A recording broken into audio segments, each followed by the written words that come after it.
পৃথিবীতে অনেক রকমের মানুষ আছে, তার মধ্যে কিছু টক্সিক মানুষের বৈশিষ্ট্য আপনাদের সাথে তুলে ধরছি। এই যেমন ধরুন, তারা আপনার সাথে গল্প করবে, সব করবে, আপনার সাথে পেটের কথা সব কিছু খুলে বের করে নেবে, অথচ তাদের কোনো কথা কিন্তু আপনার সাথে শেয়ার করবে না।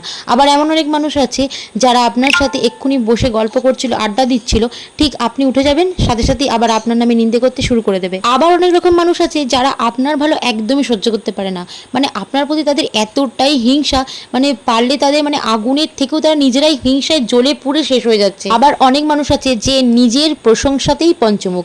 যেমন ধরুন, নিজেরটা খুব ভালো, নিজের প্রত্যেকটা জিনিস, নিজের ভালো জিনিস সে সবসময় ভালো বলবে, আর অপরদিকে ঠিক আপনি যদি তার সামনে বসে থাকেন তখন আপনাকে সে সবসময় ডাউন করার চেষ্টা করবে, আপনারটা খারাপ এটাই বলার চেষ্টা করবে। তাই জীবনে যদি শান্তিতে ভালো থাকতে চান তাহলে সব সময় একটাই জিনিস মনে রাখবেন, নিজেকে নিজের কাজে বিজি রাখুন, আর বাকি সময়টা হয় গল্পের বই পড়ুন, নয়তো বসে বসে ঘুমান, ল্যাদ খান, ব্যাস দেখবেন জীবনটা খুব ভালো কাটাবে।